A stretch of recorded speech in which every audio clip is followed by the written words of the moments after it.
Doctor صاحب بڑا خوبصورت رخ دیا آپ صاحب نے بھی گفتگو کو، اور آپ نے جو بریک پہ جانے سے پہلے ایک بڑا ویلڈ پوائنٹ اٹھایا تھا. یقیناً قرآن پاک نے جو ایک اور بستی کی مثال بیان کی، ضرب اللہ مثلا قریۃ آمنۃ مطمئنہ، کہ ایک بستی کی مثال پیش کی. وہاں پہ تو رزق بھی تھا، وہاں پہ امن و سکون تھا، راحت تھی، چین تھا، لیکن انہوں نے کیا کیا؟ فکفرت بانعم اللہ، انہوں نے اللہ کی نعمتوں کی ناشکری کی، اور پھر اللہ تعالیٰ نے جو کچھ وہاں پہ کیا، یقین جانیے واللہ دل جو ہے نا وہ ڈر جاتا ہے ڈاکٹر صاحب جب ہم ان نشانی کو پڑھتے ہیں. اللہ تعالیٰ نے وہاں پہ بھوک افلاس کو بھیجا، وہاں پہ بد امنی ہوئی. آج اگر ہم اپنے معاشرے کی تصویر دیکھتے ہیں تو ایسے لگتا ہے کہ اللہ تعالیٰ ہم سے ناراض ہو چکے ہیں. ہماری یہاں پہ آپ دیکھ لیں مہنگائی بھی ہے، بے روزگاری بھی ہے، اور ہم آئے دن جو ہے زلزلوں کے شکار ہیں، سیلاب کے شکار ہیں. تو کیا ہم نے کیا اعمال ایسے کر دیے کہ اللہ تعالیٰ ہم سے ناراض ہو گئے اور ہم ان اعمال کی نشاندہی کرنے کے لیے تیار نہیں ہیں اور ان کی اصلاح کے لیے بھی تیار نہیں ہیں؟ بخاری صاحب، دنیا کی معلوم تاریخ یہی بتاتی ہے کہ قوموں کو اپنے انفرادی اور اجتماعی نافرمانیوں کی سزا بھگتنی پڑتی ہے. اور ابھی آپ نے بات کی جو بستی قرآن کریم نے جو امثال القرآن ہیں وہ اس لیے بیان کی کہ اس میں عبر و نصائح ہیں ہمارے لیے. اللہ کی نعمتوں کی ناشکری یہی نہیں کہ صرف اس کا شکر ادا نہ کیا جائے، بلکہ اس کی نعمتوں کو جس جگہ اس نے خرچ کرنے کا حکم دیا ہے اس کے علاوہ خرچ کیا جائے گا، یہ بھی ناشکری ہے. بالکل سے میں ایک حدیث اور سنا دوں تاکہ ہم اپنے عمومی طور پر معاشرے میں اپنے چلن کا جائزہ لیں اور ہمیں پتہ چلے کہ کون سی وجوہات ہیں جس کی وجہ سے یہ مصائب تکالیف آ رہی ہیں. حضور صلی اللہ علیہ وسلم نے فرمایا جب مال غنیمت یعنی حکومتی سرکاری مال کو لوٹا جانے لگے، امانت کو غنیمت کا مال سمجھ لیا جائے، زکوٰۃ کو تاوان سمجھا جانے لگے، حصول علم میں دینی مقاصد کو نظر انداز کر دیا جائے، بیٹا دوست کو قریب اور باپ کو دور کر دے، مسجدوں میں دنیاوی باتیں اور شور ہونے لگے، قوم کا قبیلے کا سردار فاسق شخص ہو اور قوم کا لیڈر ذلیل ترین شخص ہو، کسی کی عزت صرف اس کے شر کی وجہ سے کی جائے، ناچنے والیاں اور گانے کے آلات عام ہو جائیں، شراب نوشی عام ہو جائے، امت کے بعد والے لوگ یعنی آج والے لوگ پہلے لوگوں پر لعن طعن کریں، تو پھر اللہ کے عذاب کا انتظار کرو جو سرخ آندھی، زلزلہ، زمین میں دھسائے جانے اور دیگر صورتوں میں ایسے نازل ہوگا جیسے کسی ہار کا دھاگا ٹوٹ جائے تو موتی گرتے ہیں.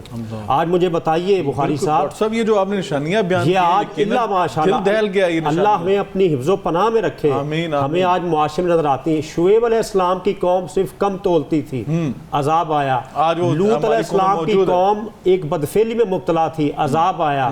آج ہماری حالت کیا ہے؟ آج تو ڈاکٹر صاحب ان کے حقوق کی بات ہو رہی ہے. آج میں قوم کی بات کی آپ نے، دل لرز نہیں جاتا. پھر آپ دیکھیے ہر شر، گناہ اور بدی کا امپیکٹ بڑا مہیب صورت میں سامنے آتا ہے. آپ شر کی فصل کاشت کر کے خیر کی امید لگائیں، یہ آپ کی بے وقوفی ہے. بالکل صحیح. یہ آپ اپنے آپ کو دھوکے میں دے رہے ہیں، اللہ کے معاملے میں اپنے آپ کو دھوکے میں رکھ رہے ہیں. تو یہ جو سارے معاملات ہیں، یہ جو چیزیں ہیں، اس پہ ہمیں غور کرنا ہوگا. اور پھر ایک یہ جو سوچ ہے کہ دنیا دار الجزا ہے، دنیا دار العمل ہے، آخرت دار الجزا ہے، وہاں پر جزا ملے گی، عذاب ملے گا. کتنے معاملات ہیں قرآن کریم میں جہاں پر اللہ نے عذاب کے ساتھ دنیا میں پہلے ذکر کیا ہے، آخرت بعد میں. مثلا جو لوگ نبی پاک علیہ السلام اللہ اس کے رسول کو اذیت دیتے ہیں، ان پر دنیا اور آخرت میں لعنت کی گئی. سورہ نور میں اللہ نے فرمایا جو لوگ چاہتے ہیں اہل ایمان میں بے حیائی پھیلے، دنیا و آخرت میں ان کے لیے عذاب اور لعنت. یعنی قرآن کریم میں بے شمار مقامات پر یعنی خدائی پکڑ کا آغاز دنیا میں ہی ہو جائے گا. اور بالفرض جو لوگ اگر اس چیز سے فرار اختیار کرتے، دیکھیے آخرت میں عذاب، اللہ تو آپ کو عذاب نہیں دینا چاہتا، نہ وہ اس کی خواہش ہے. اللہ کی تو رحمت وسیع ہے.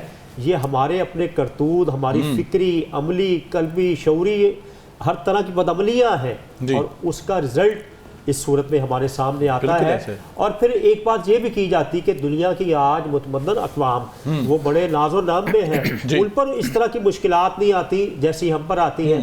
دیکھیے جو آفات جو بلائیں خدا کی طرف سے، اللہ کی طرف سے ہے، اللہ کی مرضی جہاں پر عذاب بھیجے. ہم کون ہوتے ہیں اللہ کے معاملے میں اگر ان پر کوئی تکلیف نہیں آتی. اور ڈاکٹر صاحب آپ نے بڑی پیاری بات کی ہے نا کہ ہم تو دوسروں کے شکوے کرتے ہیں, دوسروں گلے کرتے ہیں کہ وہ تو اس طرح کرتے ہیں, اللہ تعالیٰ کا معاملہ وہاں پہ ایسا کیوں نہیں, ہمارے ساتھ یہ ایسا کیوں ہے, ہم تو کلمہ پڑھنے والے ہیں, مسلمان ہیں. بخاری صاحب بات یہ ہے کہ وہ خدا کی مرضی ہے. آپ کیا کیسے کہہ سکتے ہیں کہ جس کے پاس گاڑی ہے, پیسہ ہے, اچھی رہائش ہے, وہ سکون میں ہے.